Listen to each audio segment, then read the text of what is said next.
The silver spires of the Galactic Academy rose like needlepoints against the purple sky of Nexus Prime. Inside one of its many grand lecture halls, a group of alien students gathered around a floating holographic display. The Academy served as the most prestigious learning institution in the known universe, where the brightest minds from over 300 species came to study the sciences, arts, and politics of galactic society. Krav, a tall, blue-skinned alien, with 4 eyes arranged in a diamond pattern, poked at the hologram with a long finger. The image showed a small blue and green planet. Earth, he said, his upper eyes narrowing in amusement. Home to the most dangerous species never invited to join our academy. His friends laughed. Mox, a round-bodied alien covered in short fur, bounced slightly with each chuckle. Humans are banned for good reason. They fight over everything. Not just fight, added Drell, whose translucent skin revealed the outline of 3 hearts beating inside her chest. They make weapons for fun. They tell stories about killing each other. The group consisted of 5 students, all from advanced civilizations that had mastered faster-than-light travel at least 1,000 years before humans had discovered electricity. Their species sat on the Galactic Council, the ruling body that had voted unanimously 3 centuries ago to place a non-contact order on Earth. Look at this, Krav said, expanding the hologram to show a human settlement. They still use combustion engines for transport, and these buildings, they're made of processed plant matter. The aliens erupted in fresh laughter, their various sounds blending into a strange chorus that echoed through the hall. Silence, please. The stern voice cut through their amusement like a laser. Professor Lund glided into the room, her 6 tentacles carrying her gracefully across the polished floor. Her skin changed colors slightly as she moved, a sign of mild irritation among her kind. The study period begins now, she announced. As I mentioned yesterday, your group projects will focus on technological innovation among pre-spacefaring species. Krav raised a hand. Professor, our group has already chosen our subject. Professor Lund's skin shifted to a curious yellow. Indeed, so quickly. We want to study Earth, Krav declared. Humans. A murmur ran through the other students. In the hall, Professor Lund's tentacles curled slightly, a gesture of surprise. An interesting choice, she said carefully. The non-contact protocol for Earth remains in effect. Your research will be limited to existing records. That's fine, Krav replied, his 4 eyes blinking in sequence, a sign of smugness among his people. We want to understand why the Council considers them so dangerous when they appear so primitive. Professor Lund's skin darkened. Do not mistake technological development for capability, Student Krav. The Council's decision was not made lightly. After 4, the professor moved to another group. Drell leaned toward her friends. My parent sits on the Council. They say humans developed nuclear weapons before they had computers to properly control them. Barbaric, Mox whispered. Exactly, Krav nodded. This project will be simple. We'll show how the ban is probably unnecessary now. Humans must have destroyed themselves by now anyway. The group split up research duties and began accessing the Academy's vast knowledge banks. The records on Earth were surprisingly extensive, though most were at least 3 centuries old, dating back to when the non-contact order was established. Krav found himself reviewing human military history. The images made his upper eyes widen, while his lower ones narrowed, the expression of confusion in his species. Look at this, he called to the others. They had something called world wars where they fought each other on a global scale. Twice. Mox rolled over to view the display. That can't be right. No species would survive that. And they developed atomic weapons after the first one. Drell added, her 3 hearts visibly pulsing faster through her skin, then used them before the second war ended. These must be exaggerations, Krav decided, closing the file. Primitive cultures often glorify warfare in their records. As the day progressed, the group collected more information that puzzled them. Humans appeared to advance technologically at an alarming rate compared to other species, while Krav's People had taken nearly 10,000 years to progress from simple tools to basic computers. Humans had made the same leap in less than 5,000. Their creativity is concerning, Tesk, the fourth member of their group, noted. Tesk had a hard exoskeleton and spoke by vibrating specialized plates against each other. They appear to adapt quickly. But they're constantly fighting, countered Plex, the fifth student, whose gas-filled body floated slightly above the ground. They waste resources on weapons instead of advancement. Krav sat back, his four eyes blinking in thought. I have an idea that will make our project stand out. The others gathered closer as Krav lowered his voice. What if we actually contacted them? A collective gasp rose from the group. That would break the non-contact protocol, Drell whispered, her skin turning pale with anxiety. We wouldn't actually visit Earth, Krav explained. Just send a simple message. See how they respond. It would make our research unique. That's still prohibited, Mox reminded him. Only if we get caught, Krav countered. And think of the recognition we'll receive for being the first to make contact in 3 centuries. After much debate, curiosity overcame caution. That evening, after most of the academy had retired for the night, the 5 students gathered in the communication lab. As advanced students, they had access to the powerful transmission systems used for interstellar communication. I've modified this system to hide our location, Krav explained as he worked the controls. The message will appear to come from empty space. What should we say? Asked Plex, bobbing nervously. Something simple, Krav replied. A greeting, a few questions. Nothing that would alarm them. The message they composed was brief. Greetings, people of Earth. We are students studying primitive civilizations. We have chosen your species for our research project. Please respond with information about your current technological development and social structures. We are particularly interested in whether you still engage in warfare or have evolved beyond such primitive behaviors. Krav added a final line. Note, your species is considered dangerous by advanced civilizations. We seek to understand why. That sounds insulting, Drell noted, her heart's beating rapidly. It's honest, Krav replied. Besides, they probably won't even understand how to receive this transmission. With a dramatic gesture, Krav activated the transmission. The message converted to a specialized format that would be detectable by Earth's communication systems, then shot across space at speeds far beyond light. Now we wait, Krav said, his 4 eyes gleaming with excitement. Our project will be the most talked about presentation in Academy history. As they left the lab, none of them noticed the small security sensor that had recorded their unauthorized transmission, nor did they realize that despite their efforts to hide their location, the message contained embedded markers identifying it as coming from the Galactic Academy. What the 5 students had set in motion would bring consequences none of them could imagine. Across the vast distance of space, their message sped toward Earth, a planet whose inhabitants had never been invited to join the galactic community, for one simple reason. The humans were far more dangerous than these students could possibly understand. Deep within the reinforced walls of Earth's Unified Defense Command, alarms blared through the monitoring station. Lieutenant Grace jumped from her seat, spilling coffee across her console. The breach detection system had activated for the first time in over a decade. Sir, we've got an incoming transmission of non-Earth origin, she called out, her fingers flying across the holographic interface. Pattern matches known galactic communication protocols. Admiral Tom stepped away from the strategy table where he had been reviewing fleet deployments. A veteran of 3 decades in Earth Space Forces, his weathered face remained calm despite the flashing red alerts. Source? He asked simply. Working on it, sir. Grace isolated the signal and ran it through the decryption matrix. They tried to hide their location, but our systems detected Academy markers. The room fell silent. Everyone knew what that meant.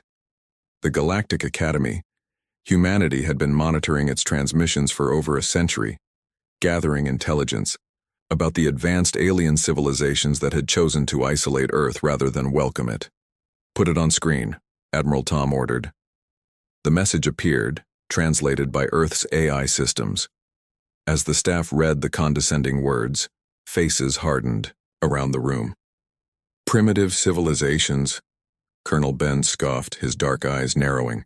300 years of watching them and they still think we're savages. Admiral Tom read the message twice before speaking. They've broken their own protocol. Contact the Security Council immediately. Within an hour, leaders from Earth's 7 continental unions gathered via secure holographic conference. The message from the Academy students was displayed for all to see.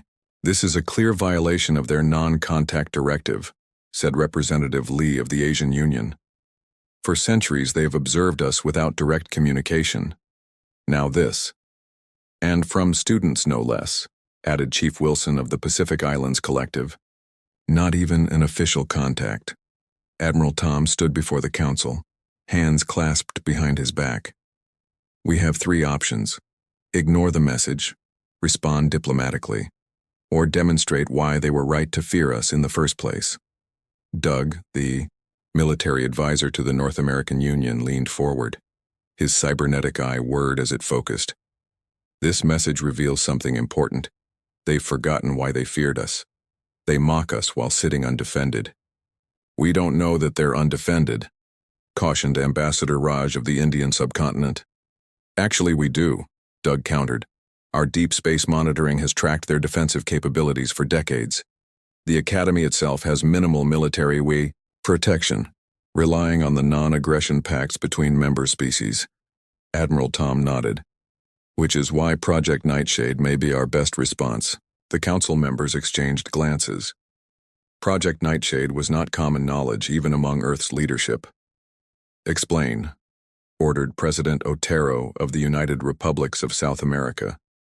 Admiral Tom activated a secure holographic display. The image of a sleek black vessel appeared, its hull seeming to absorb light rather than reflect it. The UDV Nightshade, our first stealth interstellar warship, designed specifically for first contact scenarios. His hand passed through the hologram, highlighting key features. Equipped with technology reverse-engineered from the fragments of alien craft we've recovered over the centuries. They don't know we have this capability. You're suggesting we send a warship to confront students? Asked Chancellor Amari of the African Union, her voice heavy with concern. Admiral Tom shook his head. I'm suggesting we send a message. The Academy has been watching us for centuries, cataloging us as dangerous while believing we were unaware of their existence.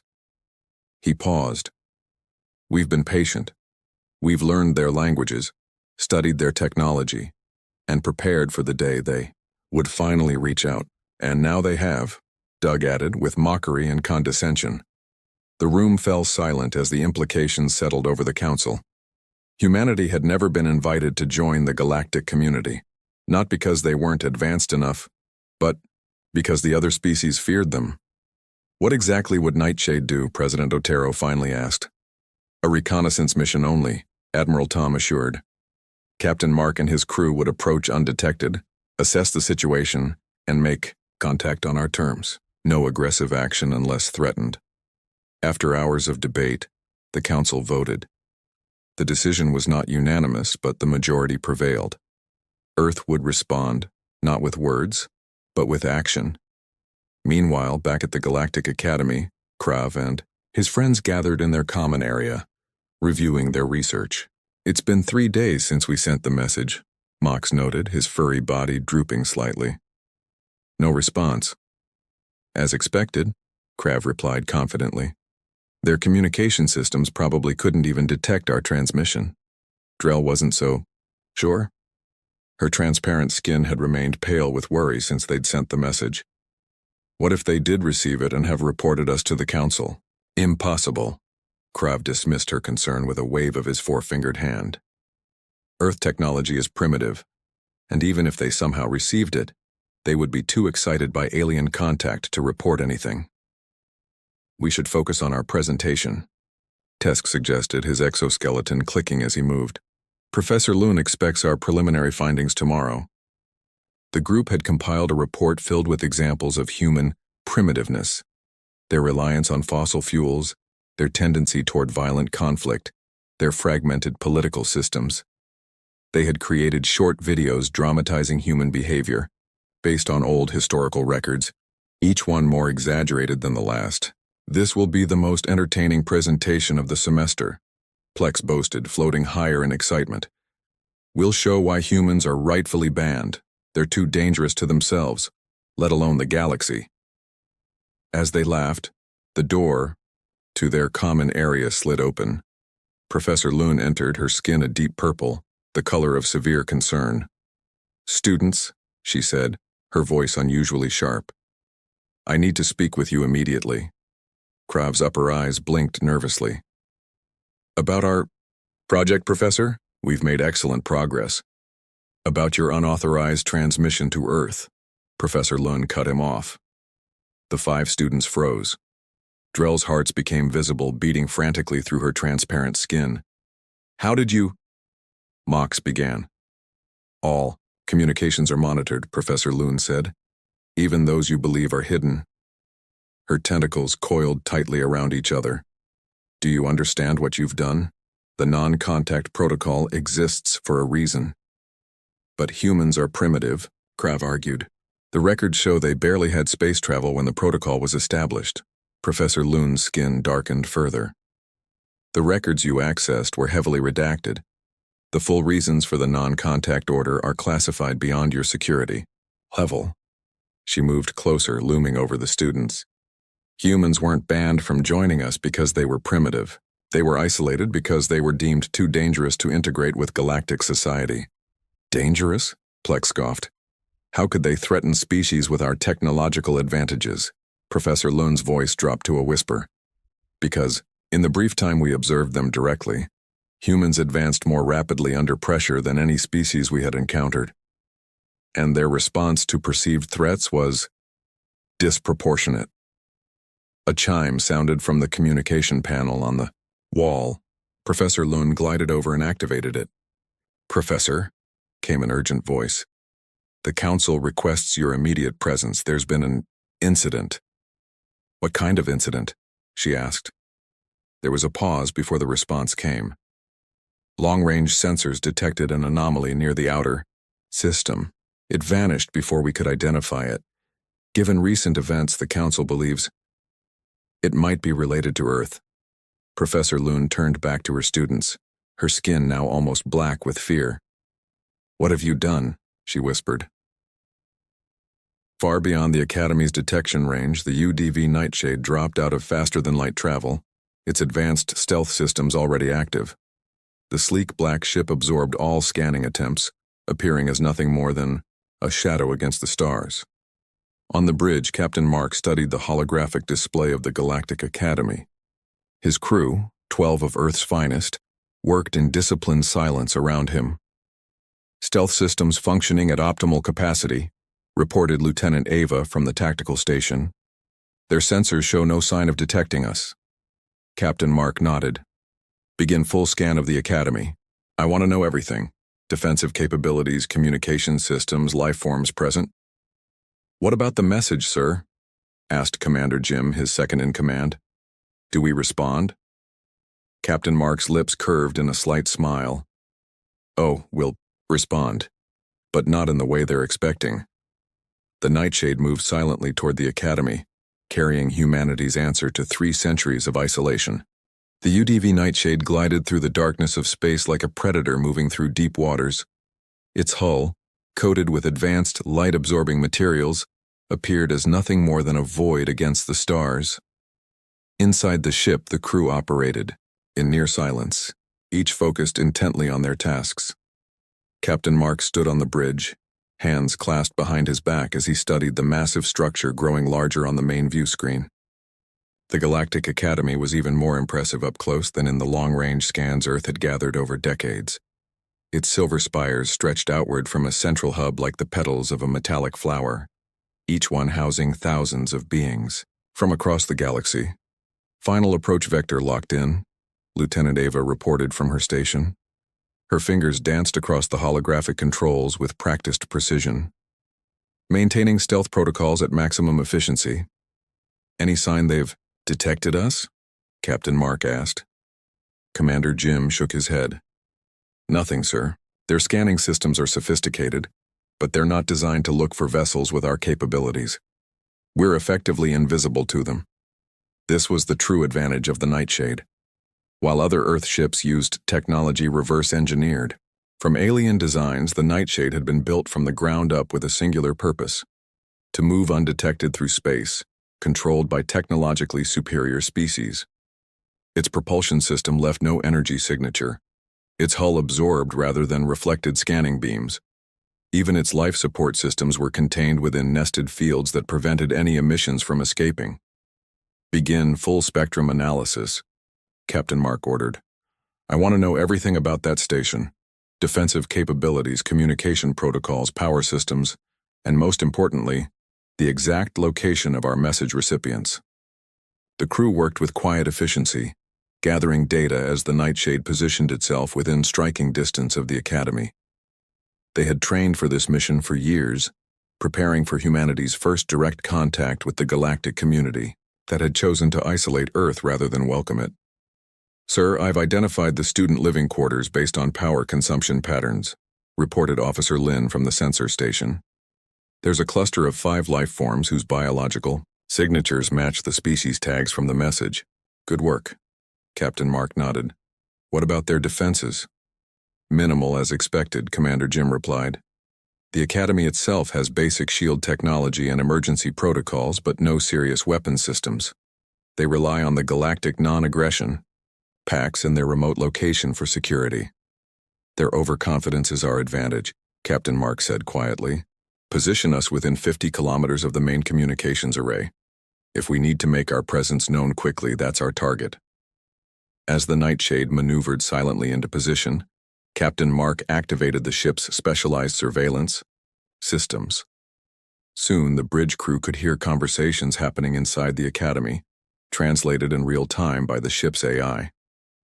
Inside the grand presentation hall of the Galactic Academy, Krav stood nervously before his assembled classmates. Behind him, the other 4 members of his research group fidgeted uncomfortably under Professor Lun's stern gaze. "Today we present our findings on Earth and its inhabitants," Krav began, his 4 eyes blinking in sequence as he tried to project confidence. "As you know, humans have been subject to a non-contact order for over 3 centuries. The holographic display behind him showed an image of Earth, rotating slowly to reveal its blue oceans and green-brown land masses. Our research indicates that humans remain a primitive species, bound by their violent tendencies and limited technological development," Krav continued. "Despite having achieved rudimentary space travel before the non-contact order was issued, their progress appears to have stagnated." Mach stepped forward, his furry body quivering slightly. "We analyzed historical records of human conflict and found that they engaged in global-scale warfare multiple times, developing increasingly destructive weapons with each conflict." The display changed to show recreations of Earth's world wars, exaggerated to emphasize human aggression. The images showed soldiers with grotesque expressions firing primitive weapons, explosions tearing across landscapes, and mushroom clouds rising over cities. Several students in the audience shifted uncomfortably. Professor Lun's skin had darkened to a deep purple, but she remained silent, watching the presentation with increasing concern. Drell moved to stand beside her friends, her transparent skin revealing her rapidly beating hearts.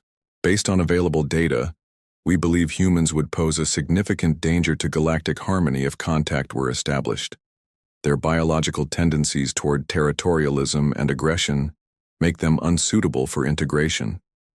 As the presentation continued, none of them noticed the small surveillance drone hovering near the ceiling, a device not of Academy design but of human manufacture, deployed by the Nightshade to monitor the proceedings. On the bridge of the Nightshade, Captain Mark watched the alien students' presentation with narrowed eyes. "They've created quite the caricature of humanity," Commander Jim observed, his voice tight with controlled anger. "And yet they know so little," Captain Mark replied. "They mock what they don't understand." Lieutenant Ava looked up from her console. "Sir, we're picking up increased activity in what appears to be their administrative section. Something has them concerned." "Patch it through," the captain ordered. The main view screen changed to show an elegant chamber where several alien beings of different species had gathered around a central table. One of them, a tall crystalline entity whose body refracted light in rainbow patterns, was speaking urgently. The anomaly appeared again, just beyond our outermost sensors, the alien said, its voice translated by the ship's computer. It vanished, before we could get a clear reading, but the pattern matches no known ship design in our database. Another being, with multiple tentacles and color-changing skin, responded. Could it be a natural phenomenon? A spatial distortion, perhaps? Natural phenomena don't move with purpose, the first alien countered, and this one appeared to be moving directly toward the Academy before it disappeared from our scans. Captain Mark smiled slightly. The Nightshade had deliberately allowed itself to be partially detected, then engaged its full stealth systems again. A brief glimpse to create uncertainty and concern among the Academy leadership. I believe it's time we introduced ourselves, he said. Lieutenant Ava, prepare to drop stealth protocols on my mark. Commander Jim, ready the demonstration package. Sir, Commander Jim said hesitantly. Are you certain? Once we reveal ourselves, there's no going back, Captain Mark nodded. That's precisely the point. Earth has waited 3 centuries for this moment. Let's make it memorable. Back in the presentation hall, Professor Loon had finally interrupted the students' presentation. While I appreciate your research efforts, she said, her tentacles coiled, tightly in agitation, I must point out several inaccuracies in your characterization of human development. Krav blinked in surprise. Inaccuracies, Professor? We used the Academy records. You used incomplete records, Professor Loon corrected. The full data on human technological advancement is classified beyond student access.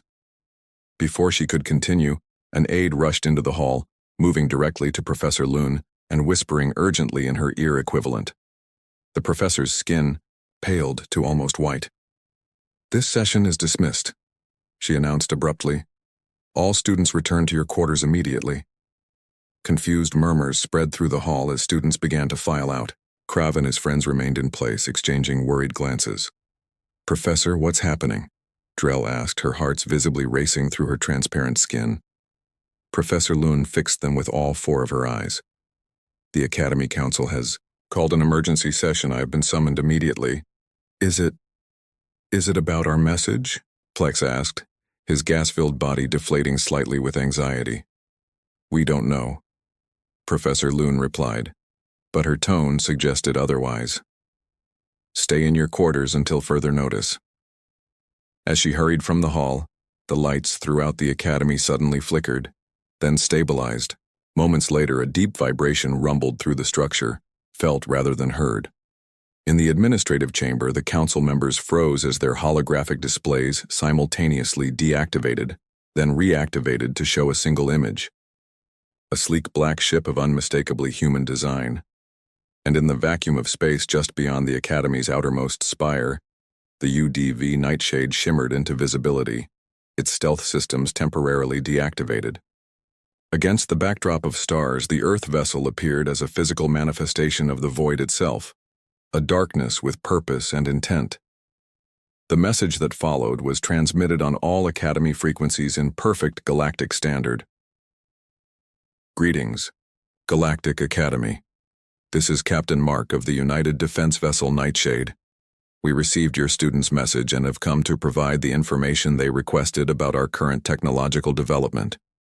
Shall we begin? The council chamber of the Galactic Academy fell into stunned silence.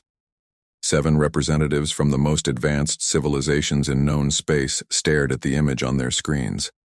A vessel of human design that had somehow approached their sanctuary undetected. High Counselor Vex, the crystalline being who led the Academy governance, was the first to recover. This is impossible, he stated, light refracting through his body in patterns that indicated extreme stress. Our detection systems are the most advanced in the galaxy. Evidently not, replied Counselor Zet, whose gaseous form swirled in agitation within her containment field. The humans have developed technology beyond our awareness. Professor Loon entered the chamber, her skin cycling through colors rapidly, a sign of intense emotion among her species. Counselors, I must inform you that several of my students recently sent an unauthorized communication to Earth. I discovered this violation only yesterday. The chamber erupted in overlapping voices until High Counselor Vex raised a crystalline appendage for silence. Establish communication with the human vessel, he ordered. The main display in the chamber shifted to show the bridge of the Nightshade. Captain Mark stood calmly at its center, hands clasped behind his back. The human appeared remarkably ordinary to alien eyes. 2 arms, 2 legs, a single head with basic sensory organs. Yet his presence commanded the attention of every being in the council chamber. Greetings, representatives of the Galactic Academy, Captain Mark said, his voice translated perfectly into all 7 council languages simultaneously. Thank you for accepting our transmission. Human vessel, High Counselor Vex began formally. You have entered Academy space without authorization. Explain your presence immediately. Captain Mark's expression remained neutral. We received a message from your students asking about Earth's current technological development and social structures. Rather than send a text response, we thought a practical demonstration would be more educational. The implied threat wasn't lost on the council members. Counselor Trabb, whose multi-limbed form represented the oldest spacefaring civilization, present, leaned forward. Your ship's capabilities appear unexpected, Trabb said carefully. How did you approach without detection? Captain Mark allowed himself a small smile. That information falls under Earth's military classification protocols. However, I can confirm that we've been monitoring Academy transmissions for well over a century. Your non-contact order never actually isolated us. It merely ensured we developed independently, without your interference. This revelation sent new ripples of shock through the chamber. The Council had always believed their observation of Earth was one-sided. We wish to speak with the students who sent the message, Captain Mark continued. Their communication was quite interesting. High Counselor Vex hesitated, then nodded to Professor Lune. Bring them here. They must face the consequences of their actions. Krav and his friends huddled in their common area, watching through the windows as security personnel rushed across the academy grounds. Emergency lights pulsed along the corridors, and announcement systems advised all students to remain in their quarters. They're saying a human ship has appeared outside the academy, Drell whispered, her heart's visible and racing through her transparent skin. That's impossible, right? Humans don't have interstellar travel capability. Of course they do, Mox replied, his fur standing on end. They achieved basic space travel centuries ago. But reaching the academy? That would require faster-than-light technology. And navigation coordinates they shouldn't possess, added Tesk, his exoskeleton clicking nervously. Plex floated lower than usual, his gaseous body condensing with worry. Do you think they received our message? Could this be a response? Before Krav could answer, the door slid open. Professor Lune entered, accompanied by 2 Academy security officers. You 5 will come with me immediately, she said, her skin a dark, ominous purple. The Council has summoned you. And she paused, all 4 of her eyes blinking in sequence.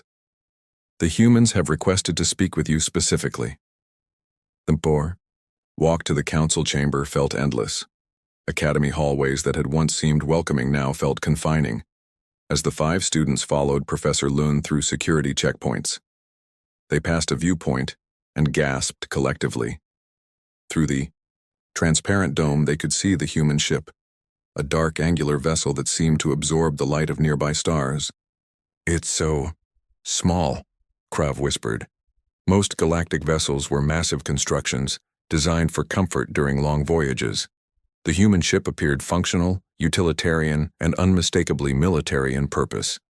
When they finally entered the Amri council chamber, the students found themselves face to face with the ship's captain on the main display screen.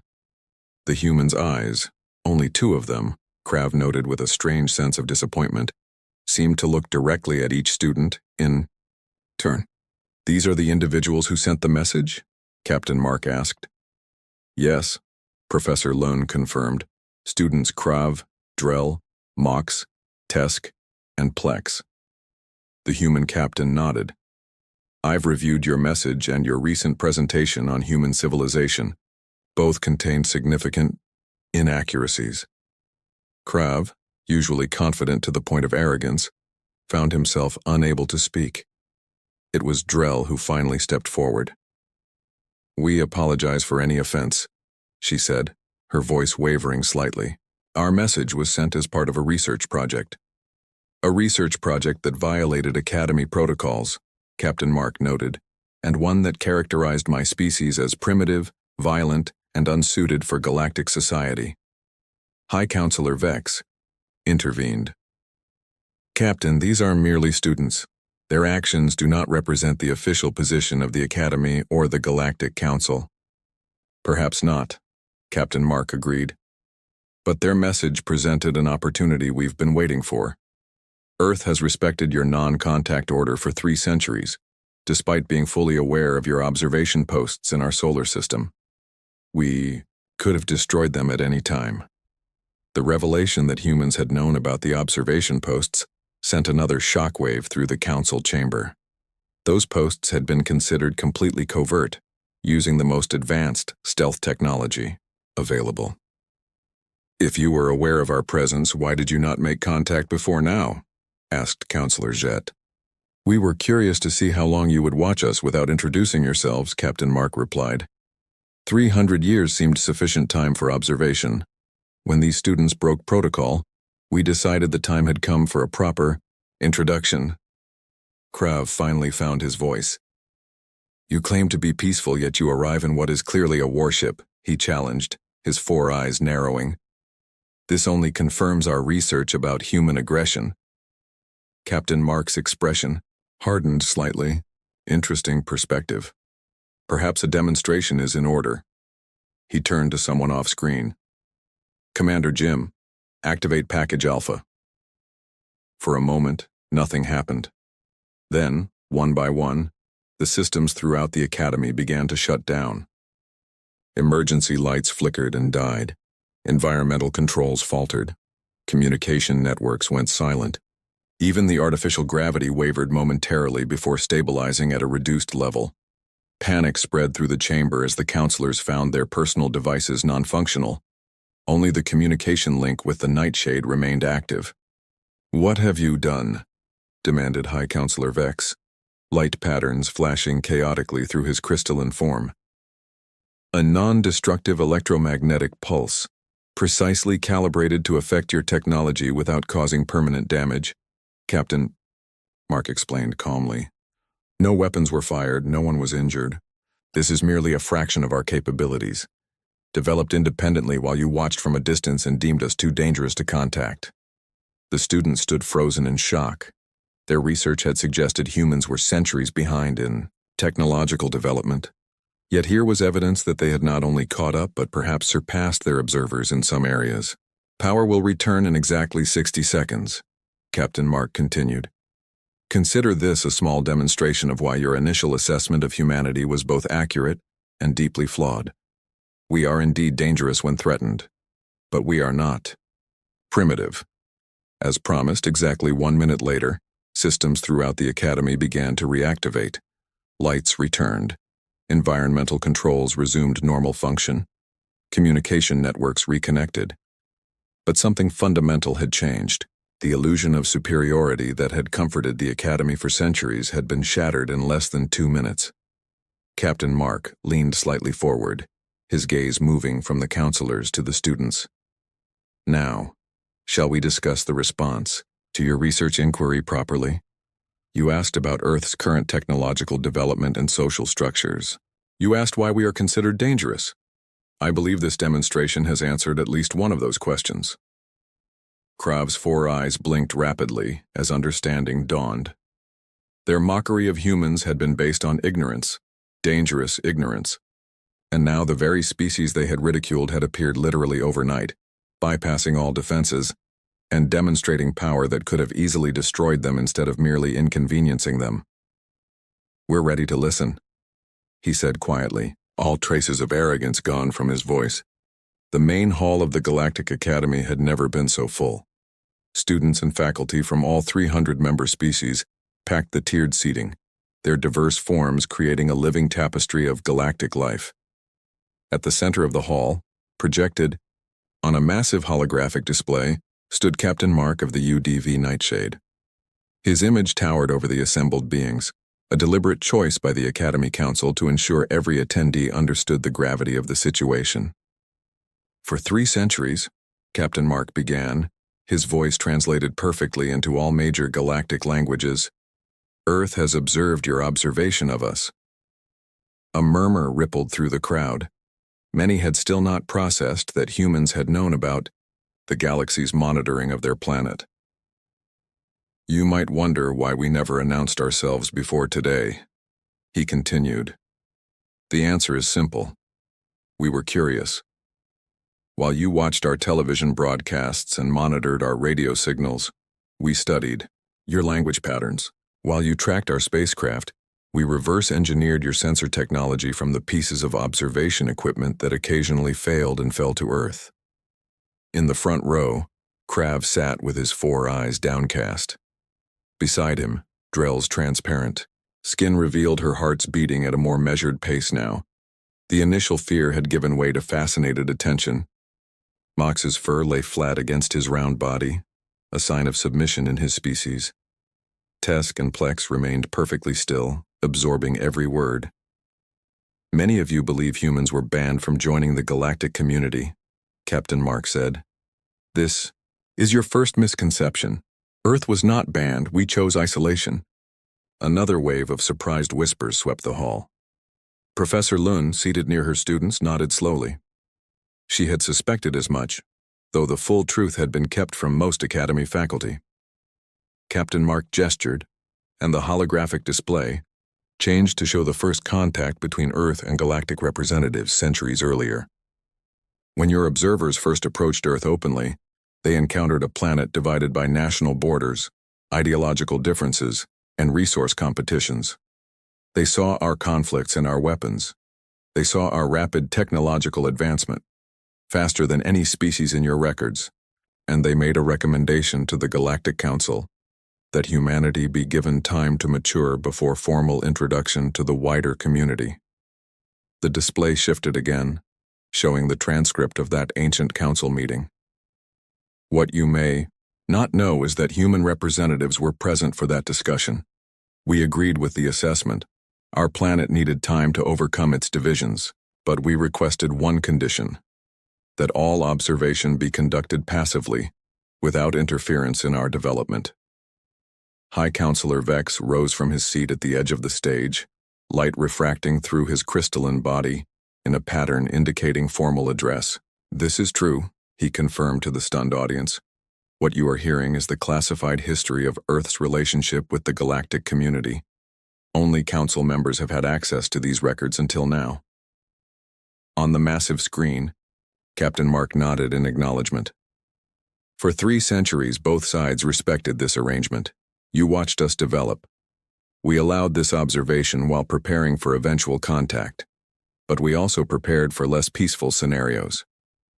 The display changed again, now showing the UDV Nightshade in orbit around the Academy. Its black hull seemed to drink in the light, making it appear more like a void in space than a physical object. The vessel you see is not our most advanced warship, Captain Mark explained. It is a diplomatic craft designed specifically for first contact scenarios. Its defensive capabilities were demonstrated yesterday. A localized energy pulse that temporarily disabled your systems without causing harm. He paused, allowing the implications to sink in. If this was merely a diplomatic vessel, what might an actual human warship be capable of? Yesterday's demonstration was not intended as a threat, but as an answer to the question posed in the student message: why humans are considered dangerous. The answer is not that we are inherently violent or aggressive. The answer is that we adapt more rapidly under pressure than any species you have encountered. At these words, Krav finally looked up, his 4 eyes blinking in understanding. The research his group had compiled had shown exactly this pattern: human technological leaps occurring most rapidly during periods of conflict or competition. The 5 students who contacted Earth will face consequences for breaking protocol, Captain Mark continued. But I have discussed their fate with the Council and proposed an alternative to standard punishment. Every being in the hall focused intently on the captain's next words. These students will serve as the first official cultural exchange participants between Earth and the Galactic Academy.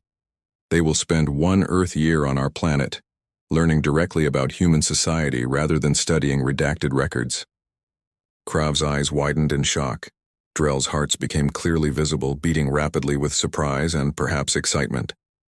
The other 3 students exchanged glances of disbelief. Additionally, Captain Mark added, Professor Loon has agreed to serve as academic liaison between Earth and the Academy, developing a comprehensive curriculum that accurately represents human civilization. Professor Loon's skin shifted to a bright yellow, the color of academic enthusiasm among her species. This was an unprecedented opportunity. The holographic display changed one final time, showing the image of a stately woman with silver hair and commanding presence. This is Admiral Tom of Earth's Unified Defense Command, Captain Mark explained. She has authorized me to extend an invitation to the Galactic Council for formal diplomatic relations between Earth and the galactic community. Admiral Tom looked out at the assembled aliens with calm confidence. Greetings to all beings of the Galactic Academy.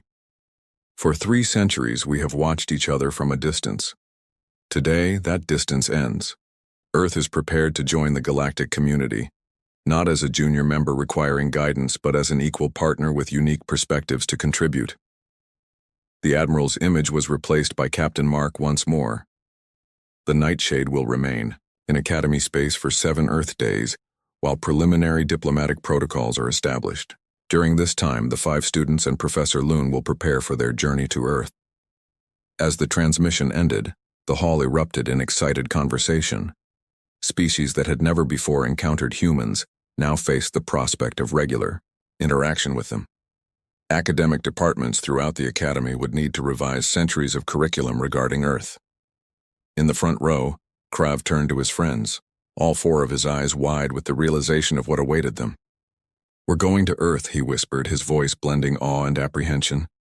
We might be the first Academy citizens to see their world up close in 300 years. Drell replied, her hearts visible and pulsing with excitement through her transparent skin. Professor Loon approached her students, her skin now a calm blue of resolution. You 5 have created a historical turning point through your reckless actions, she said. Now you must bear the responsibility of representing the Academy on a world we have misunderstood for centuries. Krav nodded slowly. We will learn everything we can, Professor. Our research was flawed. Deeply flawed, Mox added, his fur rippling with embarrassment. Then consider this your most important lesson, Professor Loon said. Never judge a species by outdated records or limited observation, especially one that can approach your home undetected and disable your defenses without firing a single weapon. 2 weeks later, as the 5 students boarded the human transport vessel that would take them to Earth, Krav paused at the airlock. Through the viewport, he could see the Academy growing smaller as they departed. The human crew moved with efficient precision around them, neither hostile nor particularly friendly, simply professional. Officer Lin, their human liaison, noticed Krav's hesitation. Having second thoughts? She asked. Krav's 4 eyes blinked in sequence, no longer a sign of arrogance, but of thoughtful consideration. I was just thinking about our research project. We set out to understand why humans were considered dangerous enough to be kept separate from the galactic community. And did you find your answer? Lin asked. Krav turned from the viewport to face her. Yes. Humans aren't dangerous because you're primitive or aggressive. You're dangerous because you never stop adapting, never stop improving. When faced with a challenge, you don't retreat, you overcome. Lin smiled slightly. That's part of it. The rest of the answer is waiting for you on Earth. Lesson 1 begins now. As the ship accelerated toward the planet that had been watched but never truly understood for 3 centuries, Krav realized that the mockery his group had directed at humans had been born of ignorance, dangerous ignorance that had nearly led to disaster. The true danger had never been human aggression, but the complacency of those who believed themselves superior without cause. The greatest lesson had already been learned.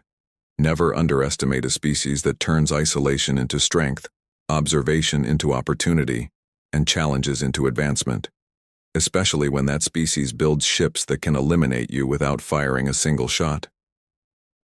The stars looked peaceful from the bridge of the Dominion warship Inevitable. Admiral Vex stood with his forearms clasped behind his back, his gray skin reflecting the blue glow of nearby screens. His species had evolved to process information, quickly and right now. All the information pleased him. "The settlement on Proxima 9 has surrendered, Admiral," reported Commander Drell. "No resistance this time." Vex nodded. "How many ships did we lose?" "None, Admiral. Not even damage to report." This was how it always went. For 200 years, the Dominion had expanded across the stars, taking planet after planet. Their method never changed because it never needed to. Arrive with overwhelming force, demonstrate superiority, accept surrender. Those who resisted were crushed quickly to serve as examples. "Prepare the integration teams," Vex ordered. "I want the population processed and working in our factories within 30 days. "Yes, Admiral." On a screen before him, Vex studied the map of conquered territory. The Dominion controlled over 300 star systems now. Their technology advanced with each new species they absorbed. Their ships grew more powerful. Their armies multiplied. And yet, Vex felt restless. "What is our next target?" he asked. Commander Drell touched a control panel, and the map shifted to show a small cluster of stars at the edge of Dominion space. "We have reports of a developing civilization. Here," Drell said. "They call themselves humans. They've colonized 12 planets in this region. Their technology is moderate, not primitive, but nothing special." Vex studied the information. "Interesting. Their main world? A planet they call Earth. It's protected by a defense fleet, but nothing our forces can't handle." Vex thought for a moment. "Send scout ships first. I want to understand their capabilities before we commit the main fleet." "Is that necessary, Admiral? Our standard approach—" "Do as I say," Vex interrupted. Something about these humans made him cautious. He couldn't explain why. Perhaps it was just boredom after so many easy victories. 3 light years away, Captain." Jack Miller of the United Earthship Defender stared at his own set of screens. Unlike the massive Dominion vessels, the Defender was small and fast. Built for exploration and quick response, it carried a crew of only 50. "Captain, we're picking up unusual readings from the Proxima sector," reported Lieutenant Anna Jones, the ship's sensor officer. Her fingers moved quickly over her console as she analyzed the data. "Define unusual," Miller said, walking to her station. "Energy signatures unlike anything in our database," Jones explained. "Massive power outputs. And they're moving in formation toward the settlement on Proxima 9. Miller frowned. Earth Command had been receiving strange reports from outlying colonies for months. Rumors of an unstoppable alien force moving through the stars, conquering everything in its path. Most officials dismissed these as exaggerations or misunderstandings. "How far are we from Proxima 9? Miller asked. "At maximum speed, 3 days," replied the navigator. Lieutenant Mark Chen. Miller tapped his fingers on the back of Jones's chair, thinking. They were on a routine patrol mission, not authorized for first contact or combat operations. The proper procedure would be to report the readings to Earth Command and wait for instructions. But in 3 days, whatever was happening at Proxima 9 would be over. "Set course for Proxima 9, maximum speed," Miller ordered. Chen turned in his chair. "Sir, protocol states—" "I know the protocol, Lieutenant," Miller interrupted. "But if those reports are true, the people on Proxima 9 might need immediate help. We can at least get eyes on the situation." "Yes, sir," Chen replied, turning back to his console. Miller returned to his command chair and opened a channel to the engine room. "Chief Reed, I need everything you can give me." Chief Engineer Tom Reed's voice came through the speaker. "The new drive system isn't fully tested, Captain. I can give you maybe 110% for short bursts, but I can't guarantee how it'll hold up over 3 days. Do your best, Chief. This might be important. Understood, Captain. Read out. Miller leaned back in his chair. The Defender was one of the first ships equipped with the experimental Ghost Drive, a system that could briefly shift the ship partially out of normal space, allowing it to pass through solid matter. The technology was revolutionary, but unreliable. During testing, the drive had worked perfectly 9 times out of 10. That 10th time, it had nearly torn the ship apart. But if the rumors were true, they might need every advantage they could get. The Dominion scout ships reached Proxima 9 before the Defender arrived. They observed the human settlement from orbit, a colony of about 20,000 people. The scouts analyzed Earth's communication networks, defense systems, and technology level. These humans are divided, reported the scout leader to Admiral Vex. They have multiple governments on their homeworld, and their colonies operate with significant independence. Vex processed this information. Division makes them weak. What about their military capability? Limited. Their ships are small and few. Their weapons are basic energy and projectile technology, nothing that can threaten our forces. Vex nodded. Begin standard invasion protocol. Take Proxima 9 first, then move inward toward their core systems. Yes, Admiral. When the Defender arrived at Proxima 9, the invasion was already underway. The colony's small defense fleet had been destroyed. Dominion ships filled the sky, massive and imposing against the blue-green planet below. Dear God, whispered Lieutenant Jones as the sensor readings came in. There are 15 ships down there, Captain. Each one at least 5 times our size. Miller stared at the tactical display. The Defender had maintained its distance using the planet's moon for cover. So far, they hadn't been detected. What about the colony? He asked. I'm picking up weapons fire on the surface, Jones replied. The colony's defensive shields are failing. They won't last another hour. Miller faced an impossible choice. The Defender was outmatched in every way. Standard procedure would be to retreat, return to Earth with the intelligence and allow command to prepare a proper response. But by then, everyone on Proxima 9 would be dead or captured. Chief Reed's voice came over the comm. Captain, I've been looking at those alien ships. They're big and powerful, but their design is repetitive, like they're all built from the same template. What are you suggesting, Chief? Their sensor grid has a pattern to it. If we time it right, we might be able to use the Ghost Drive to slip between their scanning cycles. Get in close before they know we're there.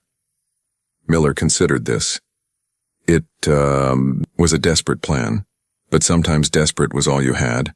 Lieutenant Chen, plot an approach vector that keeps us in the shadow of their largest vessel, Miller ordered.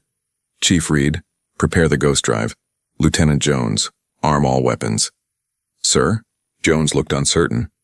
We can't possibly win against that many ships. Miller met her gaze steadily. We're not trying to win, Lieutenant. We're trying to buy time for the colonists to evacuate. Sometimes the impossible fight is the only one worth having. As the Defender moved from behind the moon, Miller sent a tight beam message to the colony below. Proxima 9, this is Captain Jack Miller of the UES Defender. Begin emergency evacuation procedures. We'll provide what cover we can.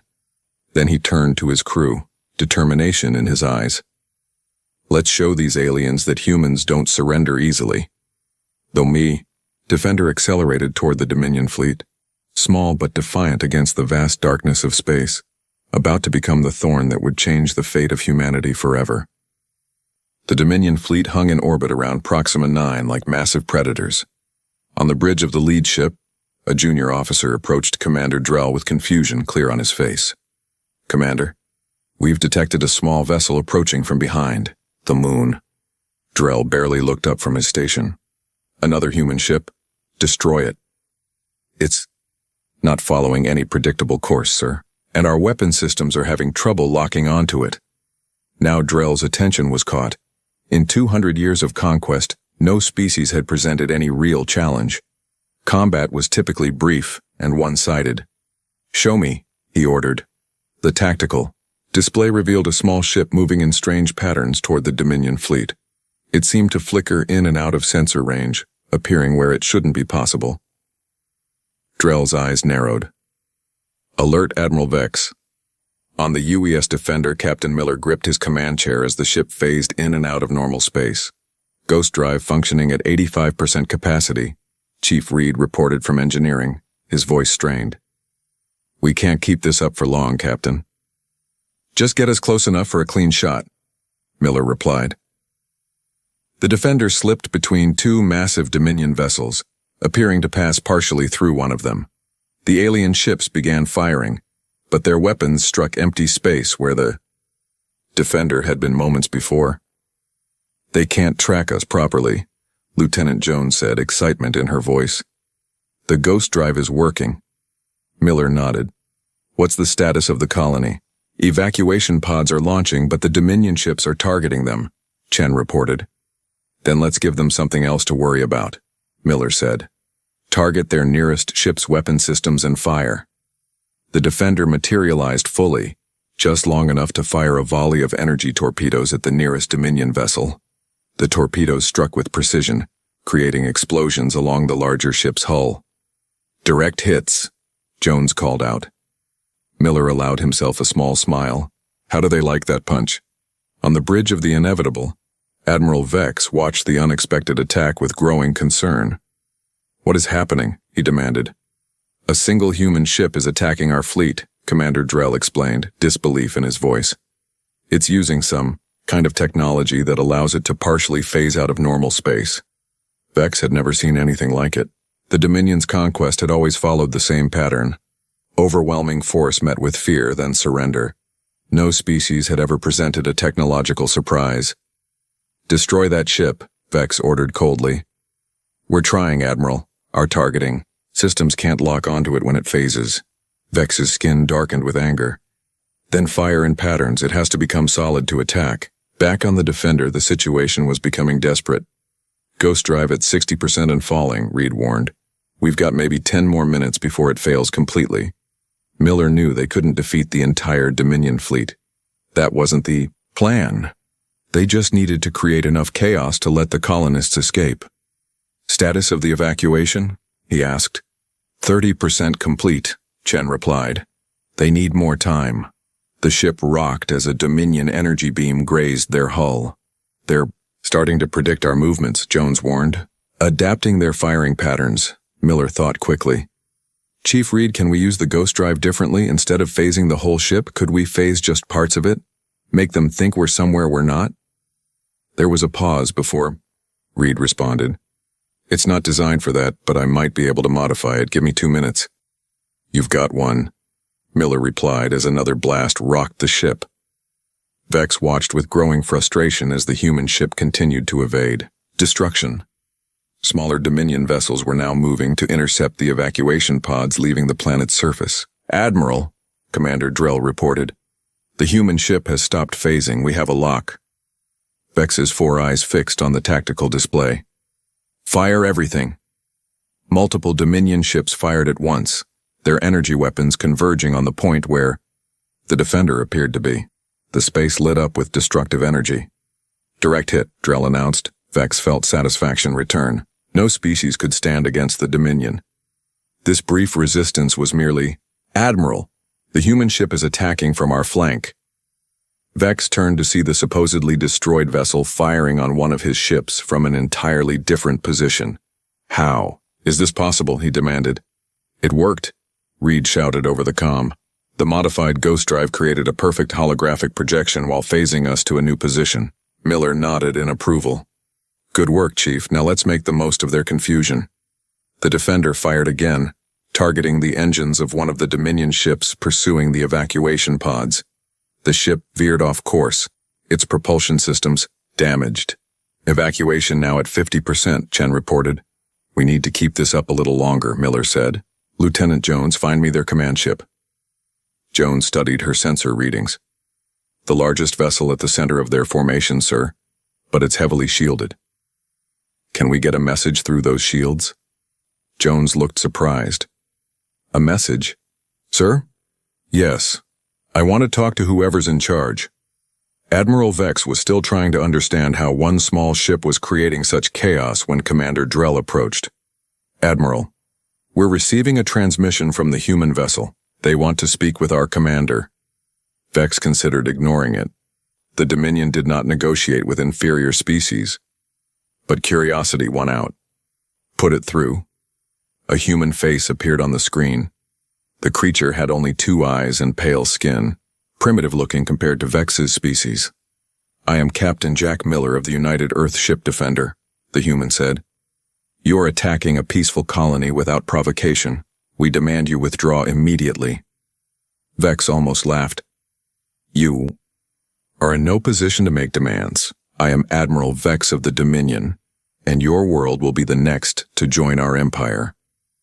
The human's expression didn't change. "We would rather die free than live under your rule.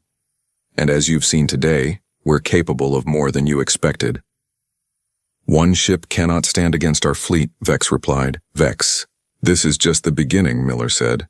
"Earth has thousands of ships, and now that we know you're coming, we'll be ready." It was a bluff. Earth had nowhere near that number of vessels.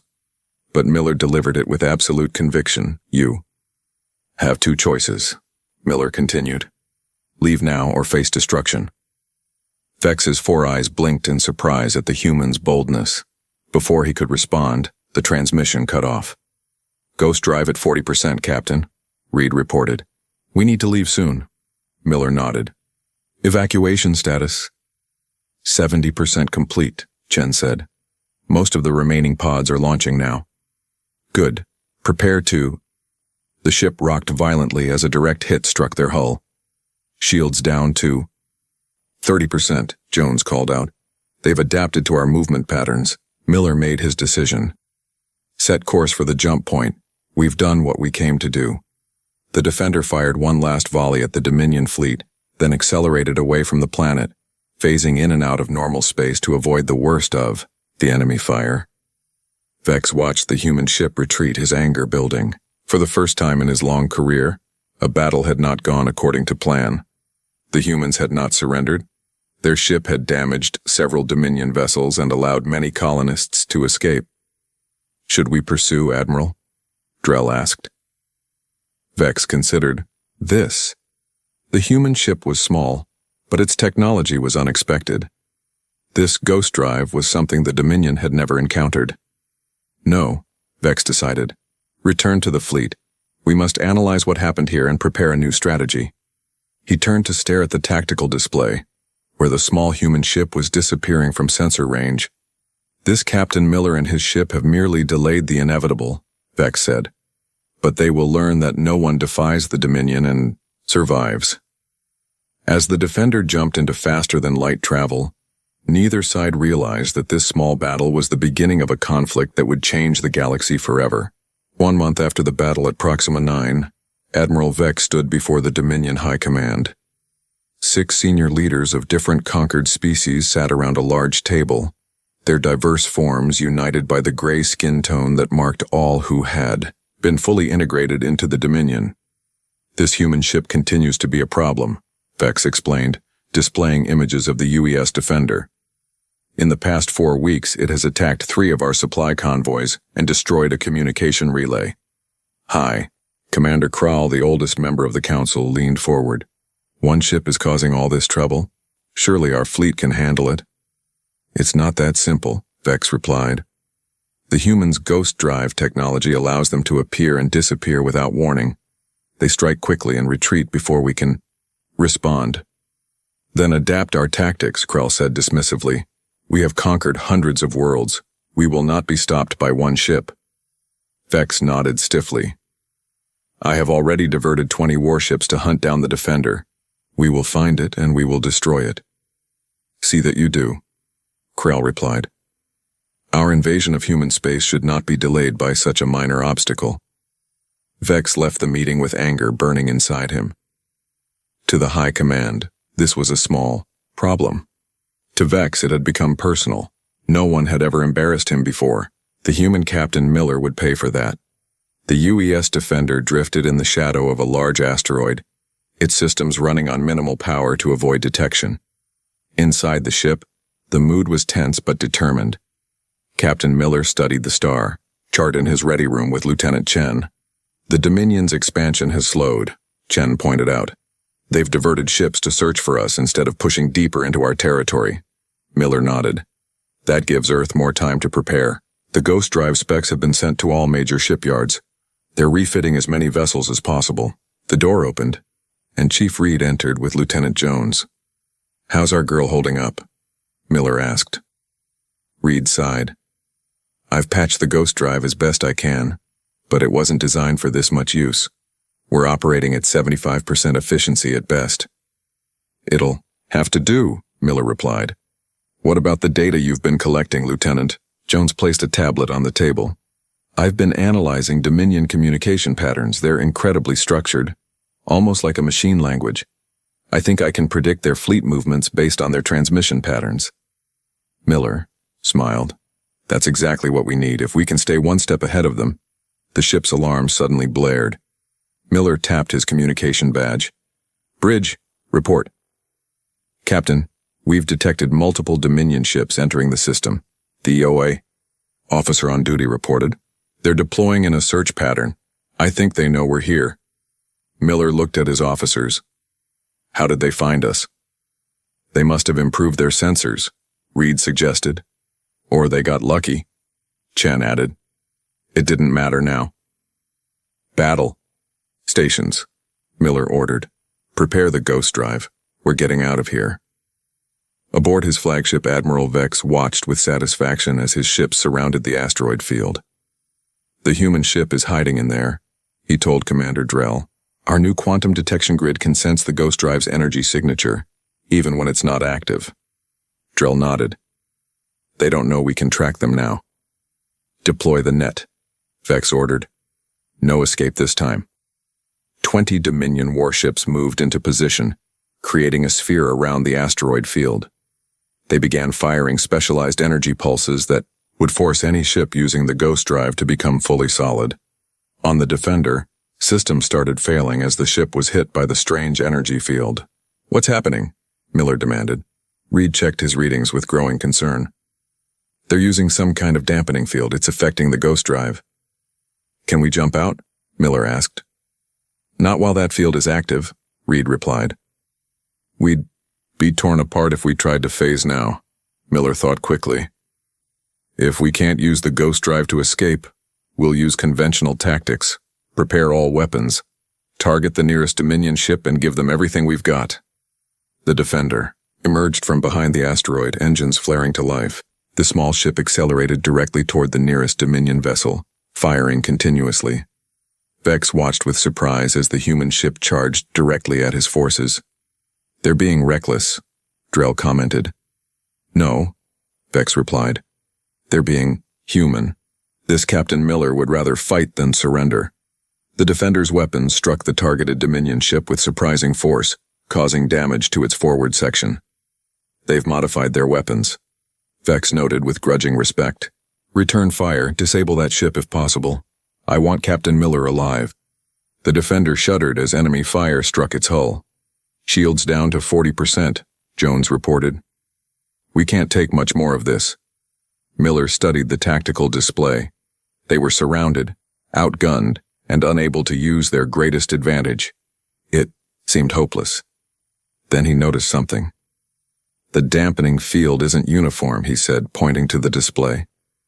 There's a weak point between those two Dominion ships. Reed analyzed the readings. You're right. The field strength is 30% lower there, but it's still too strong for a clean phase-out. What if we don't need a clean phase? Miller asked. What if we just need enough to slip through? Reed looked uncertain. It would be incredibly risky. The ship could be torn apart. We're out of better options, Miller said. Set course for that gap and prepare to engage the Ghost Drive at my command. The Defender changed direction, heading for the small opening in the Dominion formation. They're trying to escape through the gap, Drell reported to Vex. Close it, Vex ordered. Move ships to intercept. 2 Dominion vessels began adjusting their position to strengthen the field between them. They've spotted us, Chen warned. They're closing the gap. Increase speed, Miller ordered. We'll have to punch through before they can reinforce. The Defender accelerated to maximum speed, racing toward the narrowing opening in the enemy formation. "Ghost drive ready," Reed reported. "But Captain, I have to warn you, this could destroy the ship." "Noted," Miller replied. "On my mark, now." The ghost drive engaged and the Defender began to phase out of normal space. The dampening field fought against the transition, creating visible energy distortions around the ship. The hull groaned under the strain as the Defender squeezed through the gap in the Dominion formation. "Hull integrity failing," Jones shouted over the noise. "Drive stability at critical levels." Miller gripped his chair. "Hold together just a little longer." With a final surge of power, the Defender broke through the Dominion net, phasing back into normal space beyond their formation. The ship's systems sparked and failed across multiple sections. "We made it," Miller said, hardly believing it himself. "Damage report?" "Ghost drive severely damaged," Reed reported. "Life support systems at 60%, weapons offline, but we're still in one piece." "Set course for the nearest friendly outpost," Miller ordered. "Maximum speed on conventional drives." The damaged Defender limped away from the battlefield, leaving the Dominion fleet behind once again. Admiral Vex watched the human ship escape with cold fury in his eyes. "They damaged the field generator and escaped," Drell reported unnecessarily. "I can see that," Vex replied. "But they did not escape undamaged. The ghost drive was severely strained. They will need to repair it." "We'll continue the hunt," Drell suggested. "No," Vex decided. "They're too good at evading direct pursuit.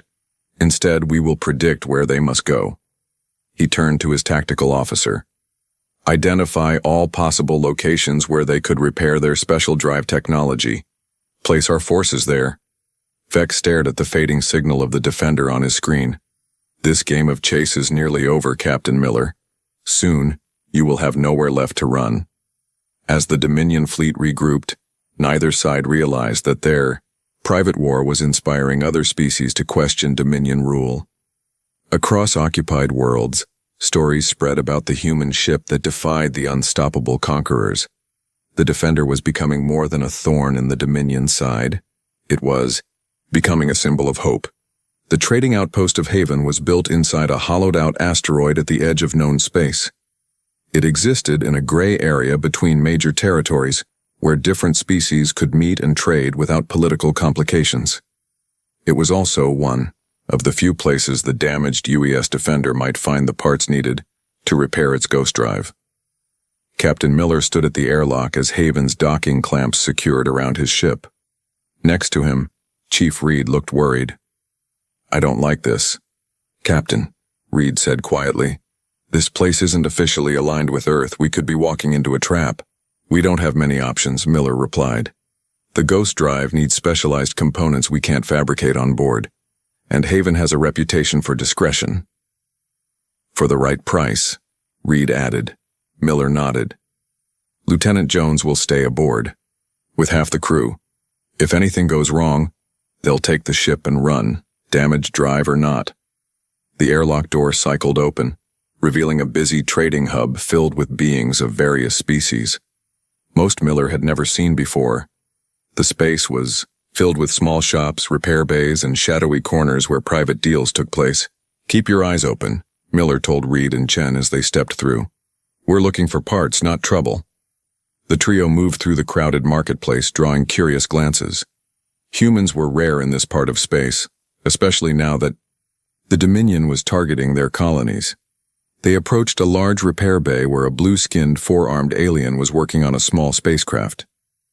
"Excuse me," Miller said. "We need help with some repairs." The alien looked up, wiping grease from two of his hands. "What kind of repairs?" "Phase shift technology," Miller replied carefully. "Our drive system is damaged." The alien's large eyes widened slightly. "Phase shift? Very advanced. Very expensive." He lowered his voice. "And very interesting to some people these days.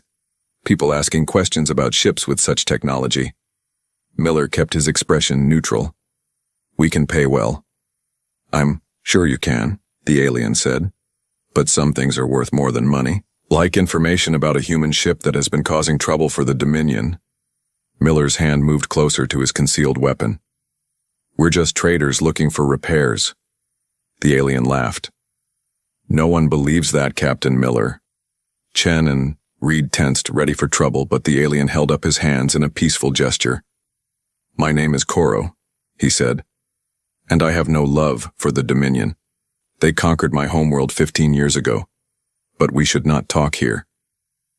He gestured toward a door at the back of his shop, too many ears listening. In a small back room, Koro served them drinks in mismatched cups. Word of your ship has spread, he explained. The Dominion has put a massive bounty on the Defender and its captain. They are also watching all repair stations and trading posts. It's only a matter of time before they check Haven. Then we need to finish our repairs quickly and leave, Miller said. Koro shook his head. The parts you need are rare. It will take at least 3 days to gather everything, then another 2 for installation. We don't have that kind of time, Reed protested. You may have more friends here than you realize, Koro said with a mysterious smile. Not everyone in Haven is what they appear to be. A soft knock at the door interrupted them. Koro opened it to reveal a tall reptilian being with emerald scales and a low crest on its head. This is Lisk, Koro introduced. Once a fleet commander for the Zeph people before the Dominion took their world. Lisk's yellow eyes studied Miller carefully. So you are the human who fights the Dominion alone. Not by choice, Miller replied. We're just trying to survive and protect our people. As we all did, Lisk said. But none of us succeeded alone. Koro nodded. Lisk has contacts who might help speed up your repairs. In return, they want to meet with you. Miller exchanged glances with Reed and Chen. Meet with me about what? About fighting back, Lisk said simply.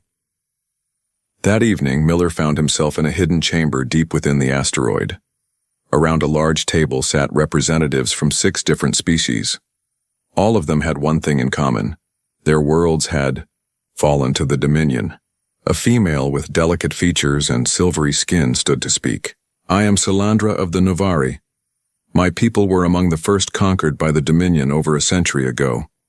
We have lived under their rule for generations.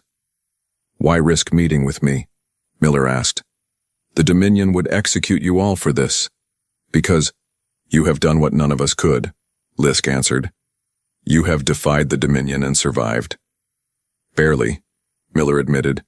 Even so, Salandra continued, your actions have created hope, something many of us had forgotten. Another alien, small, with multiple eyes, spoke up. The Dominion's strength comes from unity and precision. They expect surrender because no one ever resists, but you humans fight differently. Miller looked around the table. We're just one ship. We can't defeat the Dominion alone. Perhaps not alone, Koro said. But what about together? Many of us have technical knowledge of Dominion systems. Others have information about their fleet movements or access to restricted areas within occupied worlds. Lisk leaned forward. And some of us have ships. Not warships like yours, but they could be modified.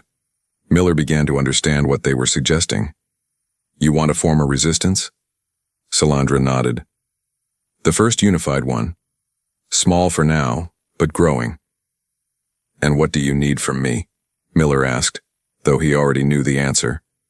Leadership, Lisk said. And the ghost drive technology. If we could replicate it for other ships, we could strike the Dominion in ways they cannot predict or counter. Miller thought of his mission, his duty to Earth. Officially, he should return with the intelligence he had gathered. Captain, Chen said quietly, Earth needs time to prepare its defenses. If we help build a resistance out here, it could slow the Dominion's advance. Reed nodded in agreement. And these people know Dominion technology better than we do. They could help us improve the ghost drive, maybe even make it more stable. Miller made his decision. We'll need a secure communication channel to Earth, and the repairs to my ship need to be prioritized. The Defender has to remain operational. Salandra smiled. Then it settled. While your ship is being repaired, we'll begin sharing knowledge and resources. There's one more thing, Miller added. The Dominion is hunting us. If they find us here, everyone is at risk. Haven has existed for centuries by staying hidden and neutral, Koro explained. We have sensor arrays that give us early warning of approaching ships. As if on cue, alarms began blaring throughout the outpost. What's happening? Miller demanded. Lisk rushed to a communications panel on the wall. After a brief exchange with someone, he turned back, his reptilian face grim. Dominion ships have entered the system. 3 heavy cruisers, led by the Inevitable. Admiral Vex's flagship, Miller said, his stomach sinking. They've found us. How? Chen asked. We were careful. Koro looked troubled. Haven has many visitors. Perhaps someone recognized your ship and sold the information. We need to evacuate, Salandra urged. If the Dominion finds us meeting like this, no, Miller interrupted. If we all flee at once, they'll know something was happening here. The Defender will draw their attention away while the rest of you disperse normally. Your ship is still damaged, Lisk pointed out. We'll manage, Miller said with more confidence than he felt. We always do. As the meeting broke up, Koro pulled Miller aside. We've already gathered some of the components you need. Take them. My engineers can install them quickly to give you better control of the ghost drive. It won't be fully repaired, Reed warned after examining the parts. It doesn't need to be perfect, Miller replied. It just needs to work long enough to get us, and these people, out of danger. As Miller and his officers rushed back to the Defender, he felt a strange mix of worry and hope. They were still outnumbered and outgunned. The Dominion was still coming. But for the first time, they weren't facing the threat alone. Sometimes the most important battles weren't won through superior firepower, but by finding allies in unexpected places. The UES Defender raced away from Haven, its partially repaired ghost drive flickering unevenly. Behind it, 3 massive Dominion cruisers followed in tight formation. On the bridge, Captain Miller studied the tactical display with growing concern. They're not taking the bait, he said. One ship is pursuing us, but the other 2 are still heading for Haven. Lieutenant Jones looked up from her station. They must suspect there's more than just us hiding there. Miller made a quick decision. Change course. We need to get all 3 of them following us. Sir? Chen questioned. Our new allies need time to scatter, Miller explained. Let's make ourselves a more tempting target. The Defender banked sharply and accelerated directly toward the largest Dominion ship, Admiral Vex's flagship, the Inevitable. Weapons ready, Miller ordered. Let's give them something to remember. On the bridge of the Inevitable, Admiral Vex watched with surprise as the human ship changed course. They're attacking us directly, Commander Drell reported, targeting our forward weapons array. Interesting, Vex mused. They're either desperate or protecting something back at that outpost. He considered his options briefly. Recall the other cruisers, all ships focus on the Defender. I want that ghost drive technology intact. Yes, Admiral. Vex watched as the small human vessel fired upon his flagship, causing minimal damage but capturing his full attention. So Captain Miller wants to play the hero. Let him try. It's working, Chen announced. All 3 cruisers are now following us. Miller nodded grimly. Good. Now we need to lose them. He turned to Chief Reed. How's the ghost drive holding up? Reed checked his readings. The repairs helped, but it's still unstable. We might get 3 or 4 jumps before it fails. Completely. Make them count, Miller said. Set course for the Ceres Nebula. The radiation there will help mask our signature. The Defender accelerated to maximum speed, pushing toward the distant cloud of gas and dust. The Dominion cruisers followed, their superior engines slowly closing the gap. They'll be in weapons range in 2 minutes, Jones warned. Engage ghost drive, Miller ordered. Let's see if Koro's repairs did the trick. The ship shuddered as the ghost drive activated. The familiar sensation of phasing in and out of normal space felt rougher than usual, with the ship vibrating violently. Drive functioning at 65%, Reed reported. But the power fluctuations are getting worse. Can we make it to the nebula? Miller asked. Reed's expression was grim. Maybe, but we won't be able to maintain phase once we're there. One problem at a time, Miller replied. Keep us ahead of those cruisers. As the Defender phased in and out of detection, Admiral Vex grew increasingly frustrated. Their drive is unstable, Drell noted. The energy signature is erratic. They're damaged, Vex realized. They came to that outpost for repairs. A smile spread across his face. And they left before those repairs were complete. They're vulnerable. They're heading for the Ceres Nebula, Drell reported. The radiation will interfere with our sensors. Then we must catch them before they reach it, Vex decided. Divert all power to engines and forward weapons. I want that ship disabled, not destroyed. The Defender shuddered as a Dominion energy weapon grazed its hull. Shields down to 40%, Jones called out. They're getting too close. The nebula loomed ahead, a vast cloud of purple and blue gas illuminated by distant stars. Just a little further. Ghost drive failing, Reed warned. We can't maintain phase much longer. Miller gripped his chair. One more jump. Get us into the nebula, then cut the drive.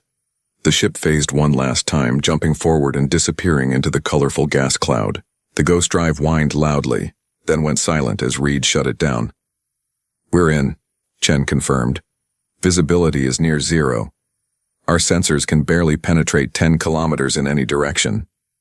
That works both ways, Miller said. The Dominion can't find us either.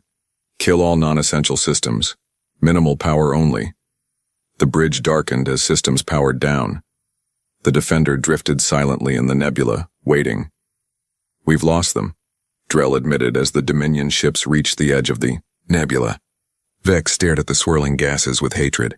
They're in there hiding like cowards. Our sensors cannot penetrate the radiation, Drell said.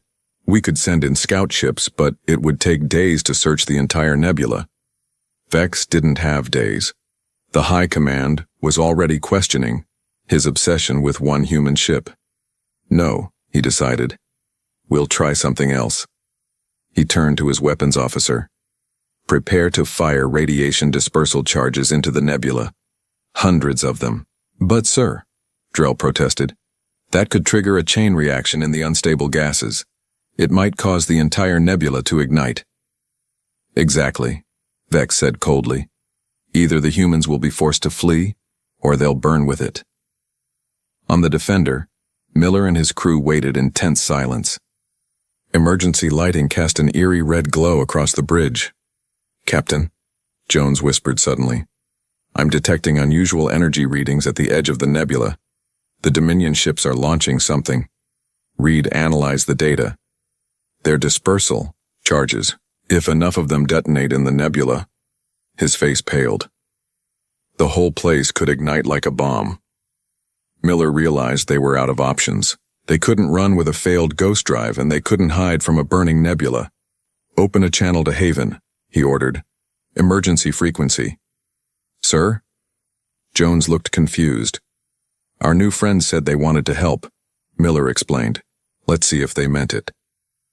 In another part of the nebula, hidden from both the Defender and the Dominion fleet, a small fleet of ships waited.